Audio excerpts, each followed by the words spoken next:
Hello, welcome everybody. Welcome back to another ReZero video. So, today as usual, we'll be reading right where we left off last time. The last part we just met Kenichi, Subaru's dad, Nahoko, Subaru's mother. I'm gonna turn up my volume here. It's a little better. And now we just saw how they interacted with each other, their personalities, and yep. And we saw Subaru's struggles with like responsibility, with going to school, and that was pretty much it for the most part. So, I'm just gonna get right into it here, so we don't stall too long. Let's see what's up. Oh, and right before we ended last time, I think Subaru's dad asked Subaru to, yeah, he said, happens to be nice weather out. How about we dress up and have a little father-son talk outside. That was after Kenichi asked Subaru about like any love interest, I believe. Okay, so here we go. Oh, Ken, not often I see you in the morning. They finally fired you, huh? Don't be stupid. Nothing's getting done in that place without me. I felt bad to work so much that I'm stealing everyone else's job, so I've got to lay off once in a while. Good job. Good guy Ken, I meant to say. Good guy Ken. Kenichi lobbed his insult with a raise of his middle finger. Oh, alright. Smiling toward the owner of a nearby bakery as he passed on his bicycle, he proceeded to toss warm words the store owner's way as the latter vanished around a bend. Adding afterward, "Yeesh, everyone talks like I got fired just because they see me taking a day off. Is it so bad I'm nurturing a loving family here? And if I was fired, I'd get a new job before I got busted." Well, damn, Kenichi. As a person you're nurturing, oh, this must be Subaru, right? As a person you're nurturing, I'm praying you don't toss any heart-stomping surprises like that on me. Hands thrust into his tracksuit pockets. Always wearing his tracksuit. Okay. His classic outfit he always wears. Subaru watched the conversation with the baker from a distance with sinking shoulders. Hey, went Kenichi as his son's demeanor adjusting the position of his highly conspicuous glasses as he said, "It's bad enough in your own darned room, but there you are making that suspicious face when I've dragged you out here and the sun's shining this bright on a nice crisp morning like this. You might get stopped by a cop like that." If I get stopped by a cop, it'd be because Daddy dragged me out at a time like this. I said I didn't wanna, but you twist my arm anyways. What are you saying? That foot dragon was just going through the motions. You really love everything about Daddy, don't you? Subaru. Relax, I love you too. Next after Mom, that is. And more banter between the two. You always gotta love it. Every part I read, every episode, there's always some lovely banter in this series. Couldn't do without it. Let's see. Their stroll recommenced, and Kenichi's feelings didn't seem all that hurt as he gave Subaru a slap on his back. Subaru grimaced at the force of it, but at that moment his thoughts were stolen by an even greater ache in his breast. After all, simply walking close to his father instilled so much pain, he felt like it would crush his chest. Really? What is that? I guess there's maybe a lot more stuff behind the scenes we haven't, I guess, seen yet. I don't know if something happened in the past, or is it just something that happened in the moment here? Like, oh, we'll just read on, see if it mentions it. Don't be all guarded like that. It's not like I'm gonna talk about anything scary. It's an actual legit father-son talk. Legit father-son talk, eh? Yep, legit father-son talk. Incidentally, Subaru, which would you rather have, a little brother or a little sister? Being asked that at 17 is nothing but scary. He lost count of the unexpected blows, but this one left Subaru aghast. The voice, of course. I don't think they ever mentioned Subaru having any siblings, right? Seeing his own son like that, Kenichi went, I'm kidding. Okay, it was just a joke. Showing off his teeth with a smile. Well, Mom and I are certainly still in lovey-dovey terms, but at our age, we really don't want to see more than one of you. So be happy. You're monopolizing my and Mom's love. Ah, right. Happy. You really are joking, right? Subaru's like, please be joking. Please. That sounds like a lead up. That sounds like the lead up to, no, do you hate me that much? And that kind of stuff, huh? When the possibility it wasn't merely a joke finally surfaced, Subaru wordlessly reflected on that possibility. Taking in the insecure, objecting gaze, Kenichi laughed as he nodded.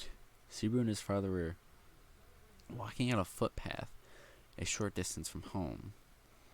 Subaru lived in a place with a mildly famous riverside, doubling as a spring tourist spot.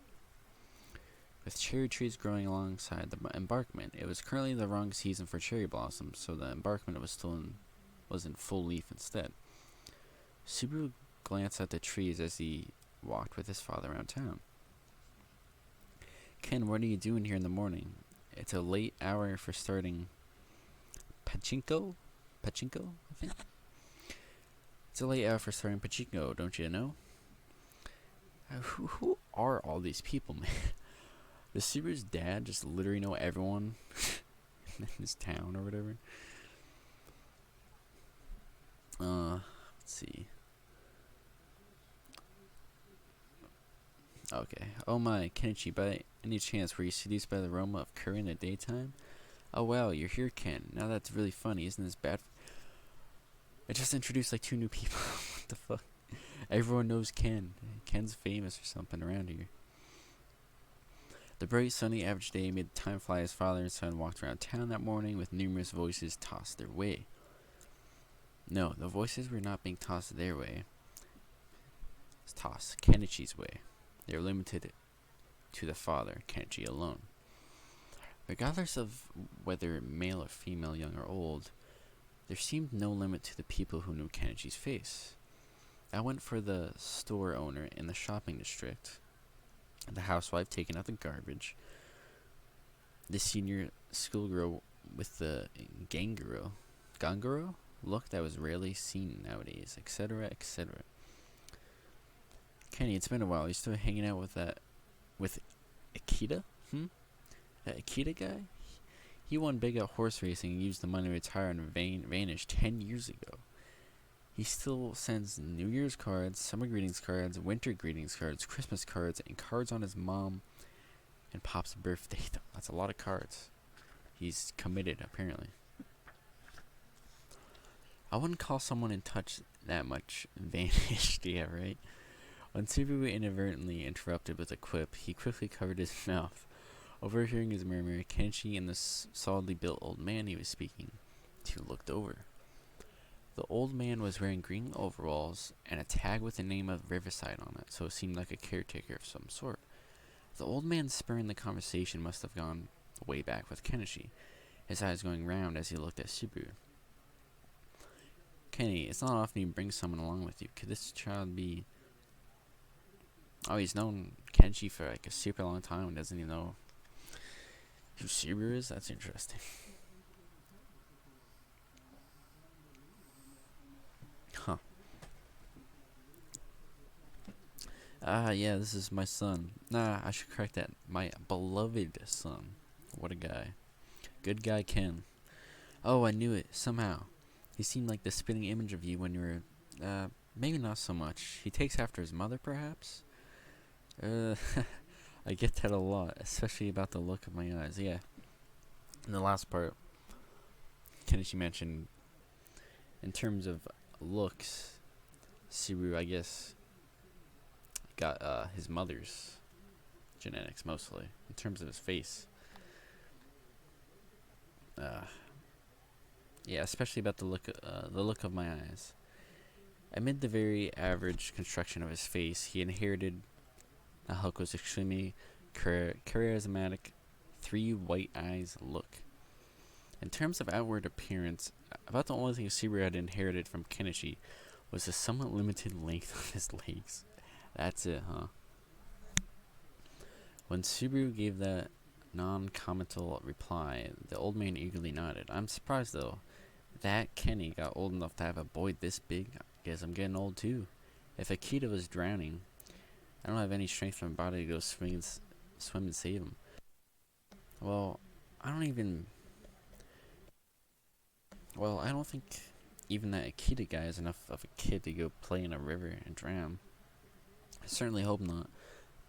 Akita and your father just won't settle down like they should at their ages. Did you know they both used to be brats who walked around town kicking up all kinds of ruckus? Well, kinda. Also, I'm seriously wondering who this Akita guy is. They're mentioning him quite a lot, and he goes way back apparently. So I'm wondering if he's gonna have some kind of role later on this trial, or I don't know. They're just mentioning him a lot, so it must be somewhat important. Well, kinda. Subaru's reply was on the awkward side. Receiving this, the old man nodded his eyes with a somewhat suspicious look. However, the next moment, the creases of his brow deepened further. Come to think of it, oh, today's Monday, isn't it? What are you doing with your father at this hour? Blank. The question he did not want asked, the words he did not want to hear, made Subaru's heart strongly jump. Next came the sharp, stabbing pain like that which had visited him in his own bedroom. Spontaneously, Subaru clutched his painful head, and closed his eyes, ringing out, I'm sorry, as he turned his back on the old man. Wait, so what happened? Oh, it's because he's supposed to be at school at this hour, duh. And someone figured it out, or called him out on it, and he's just kind of running away from that. The sharp, stabbing pain like that which had visited him in his own bedroom, right. Okay, so it was, alright. Okay, let's read on here. Hey, Subaru, sorry, Pops, I'll come again, we can take our time. Alright, it seems I shouldn't have said that. Apologize to the lad for me, would you? The conversation exchanged behind him did not enter his ears. At any rate, Subaru tried to run from the pain threatening to crack his skull, seeking a place where he could get the pounding heartbeats in his chest to calm down, fleeing from the embankment with rapid steps. Damn, this is really, really tough on him. Wow. He literally ran away after that guy asked that question. Subaru had a lot of issues back then. Let's see. It's nothing you need to apologize for, and the rest is his problem. While he fled, he never heard Kenji utter those words behind his back. Here, a cold, tasty cola packed with love. If you give it a nice, good shake, it's even tastier. Well, I'd like to say that, but this doesn't seem to be the time. Yeah, please don't do that, Subaru. No one has the time to pack anything with love on the way back from the vending machine. Accepting it, Subaru felt the coolness of the can on his palm as he put... How long we recorded? 15 minutes almost? Subaru felt the coolness of the can on his palm as he put his fingers on the pull tab. Then after a moment's thought, he pointed the can's lid towards no one in particular before putting strength into his fingers. The instant he opened the lid, the contents spewed out with his incredible force, reducing its contents to about a third. And witnessing this, don't click your tongue. I've seen this movie before. My hand's all icky, sticky now. Shaking off his cola-bathed hand, Subaru clicked his own tongue at Kenichi's childish prank. Oh my god. Kenichi set him up. Oh, Kenichi, you're such a sav. Oh my god. Poor Subaru. That's funny. Then he put the lightened can to his lips, swallowing down and healing his parched throat in one sitting. He savored the carbonate acid bouncing down his throat, wishing he would wash even away the discomfort welling in his chest. So, you've calmed down. A little. Replying with a sober look, Subaru sank his weight into the bench upon which his butt rested. That is what benches are for, I suppose. As his son proceeded to have a deep sigh, Kenichi, standing right in front of him, opened his can of cola and brought it to his own lips. After fleeing from the footpath, father and son had ended up at a desolate public park for children. Naturally, it being morning on an ordinary weekday, there was no sign of anyone in the park, which liberated Subaru from the strange feeling of being backed into a corner. Even then, the headache was asserting itself, but it had abated to the point that he could converse. He wanted to change the subject, and soon. Incidentally, it took you a bit of time to go to the vending machine and back. Did something happen? Nothing big. I just met a high school girl skipping class on my way to the machine. I lectured her about going to school, treated her the juice, traded email addresses, and sent her on her way. Kenichi did all that? All that while just grabbing a Coke from a vending machine? This man's got to teach me something. We've all got to learn from Kenichi, apparently. There's no way I'm believing he got trading email addresses in that short of a time. We don't know the capabilities of Kenichi. He had no words for the notion of his father had gotten an email address from a high school girl who was probably just going to the ladies' room for a few. Is that so? Kenichi asked Subaru, and he inclined his head and said, it doesn't take that much for a girl to give out her email, at least. My cell phone's address book has almost 3 whole pages of high school girls' address I've picked up on the way. Okay, at that point, it gets a little weird, man. Like, what, you're probably like 40-something, late 30s.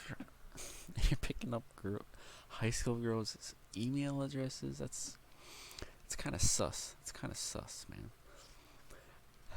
I don't know about this Kenichi guy. Oh my god. Even if I went to a government office or something, I'd probably only get 2. Daddy, you're not gonna get caught for some weird offense, are you? That's what I'm wondering. Moron, I'm not interested in doing anything decent with high school girls. They're children. The destination for my love was set long ago. My passions are for my family alone, but still, even just trading email addresses. I'm done. I'm not even. Okay. Categorizing like that makes it sound like I'm included, you know. Well, I do love you, like a puppy. Like hell you do. Which one's the moron here? Kenichi responded to Subaru's angry voice with a vulgar, cackling laugh. The laughing voice left no refined echo upon the ear. And yet, for some reason, people didn't find it unpleasant at all. All Kenichi's actions were like that. Everything he did was over the top, deprived of common sense, excessively theoretical, completely the sort of thing other people shunned you for. But for some reason, everyone took it in a really friendly way. It was just that merely by their going outside for a walk, the decisive distance between Subaru and his father was driven home to a distinctively painful extent.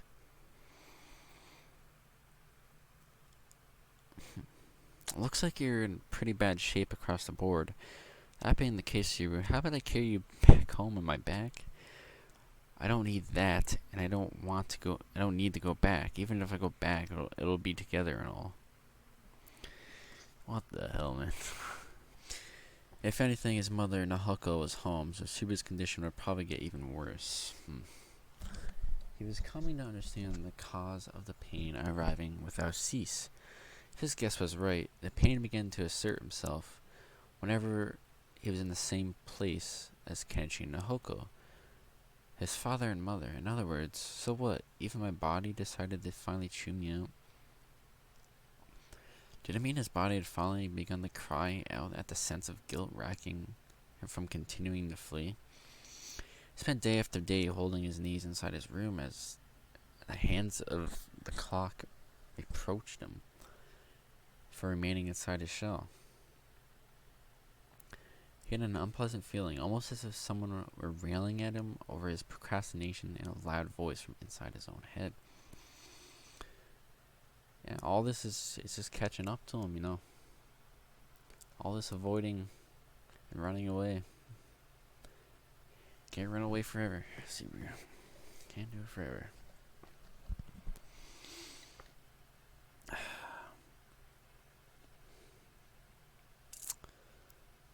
He had an unpleasant feeling, almost as if someone railing at his own prosecution. Blah blah blah. I don't know who you are or from where. What the hell do you know about me? Hey now, Subaru, let's change the topic. You have a girl you like, or something? Oh, back to this topic, huh? With Subaru cowed into silence, Kenichi repeated the question Subaru had blown off once before. The flippant way he asked wasn't funny. The first time, Subaru had replied with a strained smile, but now that the question came a second time, it really got on his nerves for some reason. With the aid of the unceasing headache, he felt like replying to the question with extremely crude language. Subaru. This man's at his wit's edge. Man, I feel for him, seriously. Subaru. Huh? Lifting his face, he tried to locate where the whisper in his ear had come from.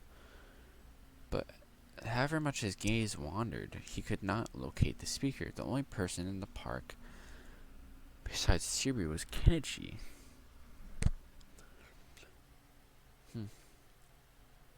I wonder who said that. I mean, honestly, there's no way to tell who said that, so I'm not even gonna try to guess. Subaru's making that sudden idiotic sounding voice put a suspicious look over the very same Kenichi who said, "What's wrong? You look like a guy who was about to blurt out the name of a pretty girl he's not supposed to have." I really do look like that, so I can't say anything about it, but did someone call out my name just now? Daddy, don't tell me you've been practicing mimicking a pretty girl's tone of voice. Daddy had a variety of little tricks, but that one is not among them. Okay, give me about a month. This man has many talents. I wasn't giving you suggestions, really. What the heck was that? The voice had a beautiful echo to it that resonated in the bottom of his heart like silver. Oh, Emilia. Just by reading that sentence, it has to be Emilia, right? The voice had a beautiful echo to it, like that resonated in the bottom of his heart like a silver bell. In the earlier novels, whenever, he first met Emilia, or the first, few interactions with her in the alleyway or in the mansion, it'd say he heard a voice that rang like a silver bell, so I'm thinking this is definitely Emilia who said Subaru. But that, I don't know, I don't know how. Is he hearing that from, the outside? Or, outside the trial? But Emilia is in a trial as well, no? Damn, okay. We'll keep reading. Let's see. Yeah, the voice had a beautiful echo to it that resonated in the bottom of his heart like a silver bell. It was exceedingly gentle, its reverberation making his chest grow warm, and had such power to it that it made Subaru forget that headache that continued intermittently. It's got to be Emilia. I'm 99% sure. Subaru didn't know whence it had come, but the voice had saved Subaru. So back to the earlier question: have a girl you like? This man is persistent. What is with all this? Even if I had one, why ask her name? It's not like you know who she is, Dad. You're the one who doesn't know that. For all you know, maybe I have the email address of the girl you like on my cell phone. Even a century-long love and grows cold. To that blunt retort, Kenichi went, "What?" raining boos upon him in dismay. Glancing at the behavior wholly inappropriate for a man his age, Subaru drank the rest of his cola in one gulp, leaving the can dry. Speaking of drinking, I need some damn water.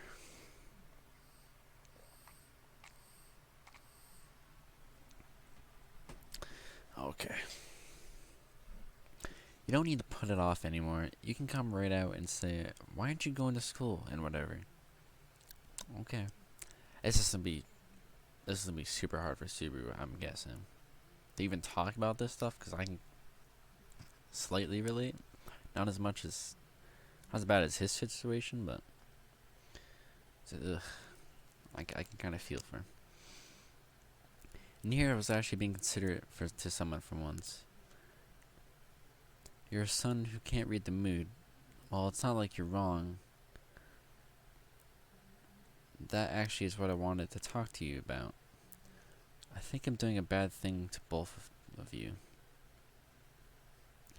You don't really need to think about that. I had a vague idea you had something on your mind, and even if you weren't thinking, well, I can overlook a decent amount of that, so no need to dwell. With Subaru airing his sides of things a little, Kenichi drank his own pop can dry and sat on the bench. A gentle, refreshing breeze blew between father and son as they sat side by side. Damn. How many pages do we have left here? Okay, with Subaru airing his side of the thing a little, Kenichi drank his own pop can dry and sat on the bench. A gentle, refreshing breeze blew between father and son as they sat side by side. I mean, I was just curious, like, usually I have, like, it marked where I want to end the video. But there's, like, no... Okay, I found it. Okay, we got a few more pages left. If anything, his mother, Nahoko, was home, so Super... Wait. No. What the hell am I doing?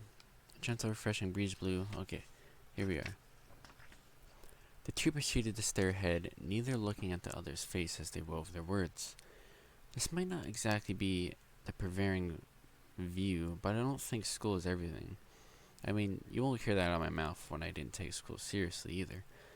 I even skipped my graduation ceremony. And that's why, when you got your high school graduation certificate, you were with a woman 2 grades below you when she was graduating. My ears are octopuses from hearing that one over and over. Well, I guess I'll make you listen to it till they turn the squids, since this is me talking. If you don't want to go to school, I don't really think you need to. Now that I'm my age, I do think sure it would have been nice if I'd taken school seriously, but that's not something you're gonna get for a while. Kenichi seemed to be gazing somewhere far off as Subaru stared at the side of his face, internally cursing his father for being underhanded. Even though he normally played dumb and showed only his flippant side, he'd set the clownish behavior aside in a place like this, like that. So yeah, this is definitely a very serious talk, apparently, between these two. I doubt they have many of these sort of talks, so... That wasn't fair. Not fair at all. Enough to make him feel like crying. These days, human beings seem to live till they're 80 years old. Isn't that great? If you have 80 years, you can get 1 or 2 of them back while you're still young. Luckily, I earned some pretty decent money. Like this, went Kenichi, tracing a circle with his finger as he laughed with a vulgar look. Subaru didn't even make a sound to Kenichi to show he was keeping up, but his father nodded several times, showing no sign of caring. Going through life, you bump into questions without answers that leap out at you. In my case, I move around and go looking for them. But for all I know, maybe you can find the answers to some questions rolling around in your room. If you're mulling something over, I ain't gonna complain. If you give up, though, that might give you a piece of my mind. You know? Why? Why did you feel like talking about this all of a sudden today? It's not like it's some kind of special day, right? It's just a green peas commemoration day. That plate sure was full of them, huh? Yeah, and I'm still betting on that being part of the trial, man. That plate sure was full of them, huh? Though he'd emptied the cola just moments before, it suddenly seemed very dry inside Subaru's mouth. Well, that's what cola does to you. As Subaru seemed to gasp for air, his father patiently waited for a reply. Watching from the side as Subaru became agitated, Kenichi went, twisting his neck several times before saying, "Why, I wonder? I just happened to be off work, and I was wiping myself with a dry towel this morning, and I was like, the horoscope said Aquarius would have a great day, plus there was a look in your face this morning. Somehow, you looked just a little better, so I figured you might be up to talking about it." My face looks better? I'm talking about the expression in your face. Your face itself is the same, and you still have that villainous look in your eyes, just like your mother. Setting the three white eyes business aside, Subaru touched his own face with a hand as he mulled over Kenichi's words. There was no proof for what his father had said.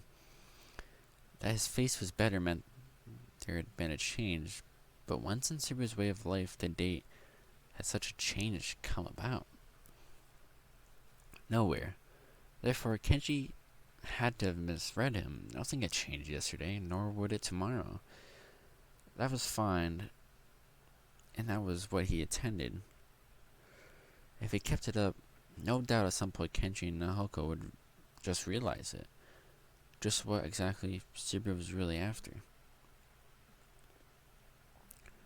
What are you really after, Subaru? Huh. There's no proof.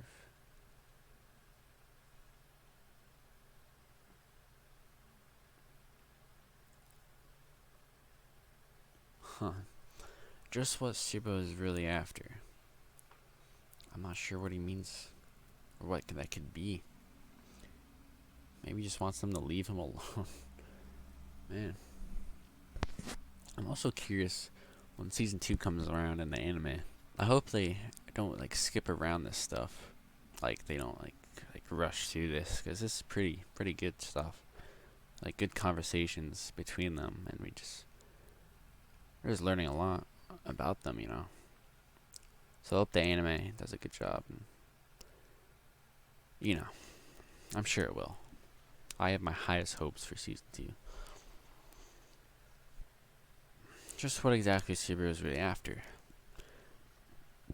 Something happens. The moment he thought it, an impact shot through his brain, enough to make him think fireworks had gone off in front of his eyes. His heart rate became like an alarm bell. Damn, what is happening? Was he thinking of the past again?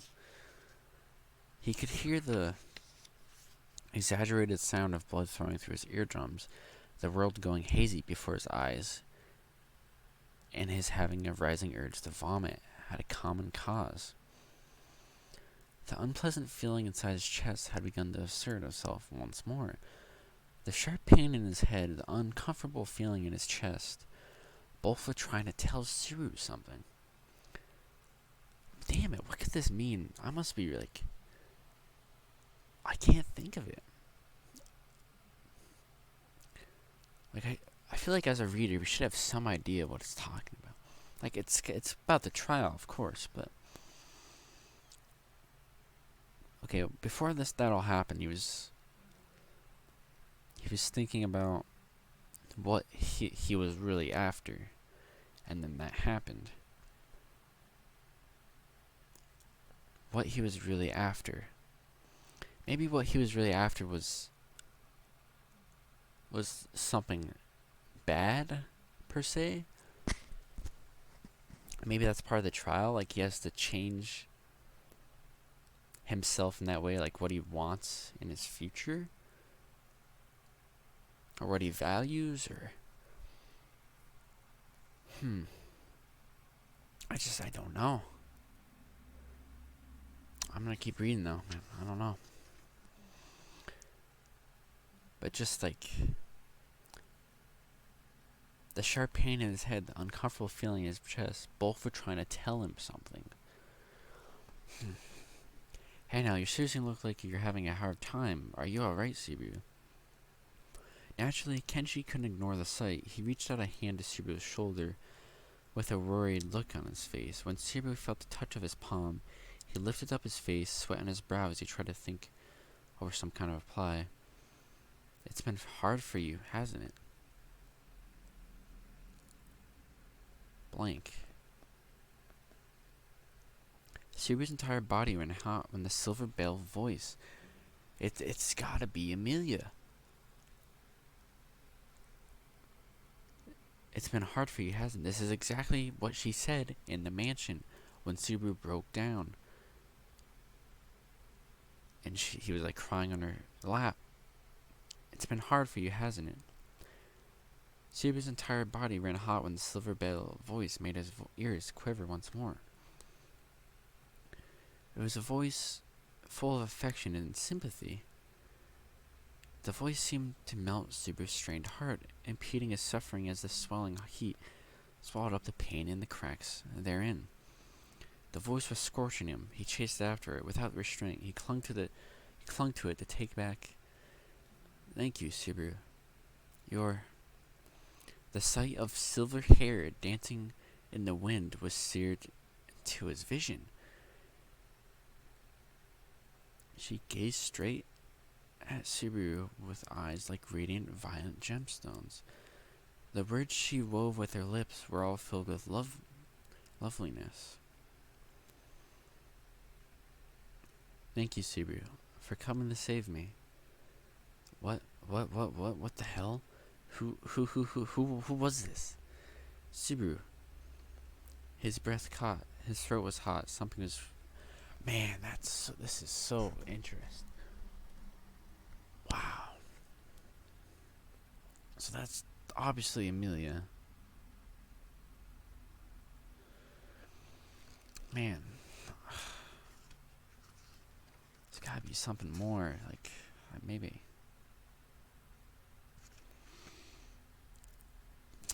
Okay. I'll just read on. Sorry, guys. Sorry. I'm trying to think.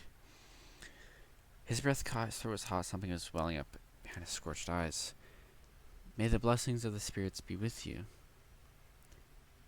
His fingertips trembled. He couldn't put strength into his words. His lungs convulsed, and his soul began to scream.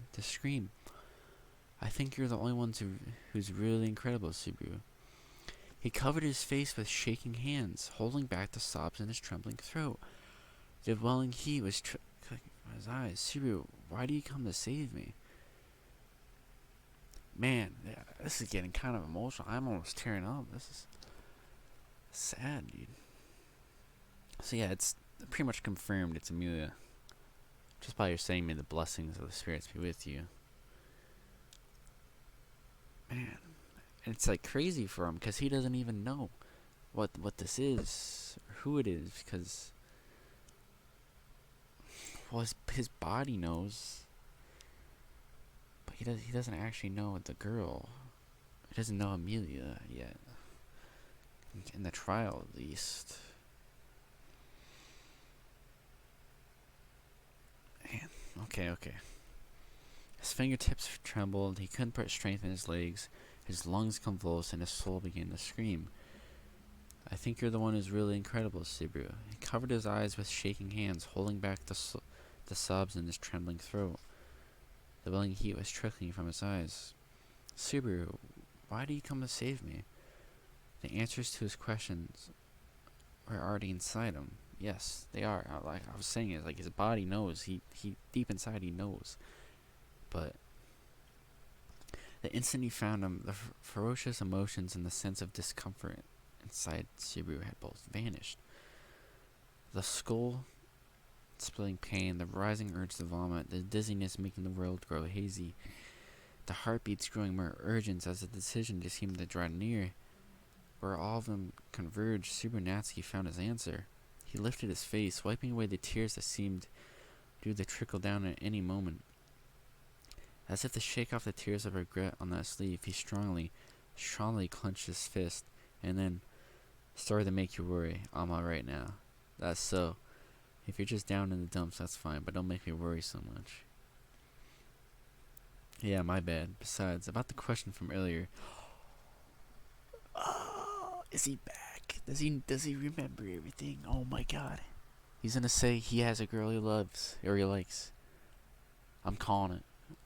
Subaru is back. He remembers. He knows. Once again, Emilia saves him. Her voice alone, man. Okay. Besides, about the question from earlier, striking off the hand of his father supporting his shoulder, Subaru turned towards him. As they sat closely on the bench, his father's face was peering into his own with a look of concern. Now that he thought about it, he realized that even though they had exchanged words many times that day, he had not looked straight at his father's face even once. Wanting to flee even then, he smiled bitterly at his own weakness. "I found a girl I like, so I'm alright now." With the sight of the silver-haired girl still fresh in his mind, Subaru confronted his own past. Yes, dude, I'm so happy, man. Oh, and that's where I have to end it. Oh, that's a good place to end, though. Man, I was honestly, dude, I was getting a little emotional there. Just Subaru hearing, like, seeing his emotions during all that. It's just, he goes so much, gets to me. Wow, I wasn't expecting that, really.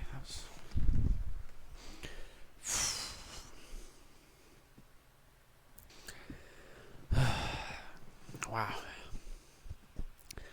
Really, really love that read. That was really good. I really enjoyed that. Even if it was literally just straight conversations with his father, like, I really enjoyed that. That was fantastic. Just seeing Subaru be able to go from his defenseless, vulnerable, like, running away, defeated self, just seeing him turn from that into his, like, new self, his reformed self. You know, he clenches his fist and he's like, I'm good now. And he's like, Dad, I found a girl I like. That was so cool. I'm so happy for him. So now, he's gotta know, like, he's in this trial now, so. Yeah, there's no doubt about it. If he remembers Emilia, then he knows. He's bound to know that what's happening. So I guess now the next like objective is just figuring out what the hell he has to do to beat this trial off, or confront whatever else he was facing. I don't know. I mean, there's that school thing he has to face, but I don't know if there's anything else. Any other responsibilities he had to run from, or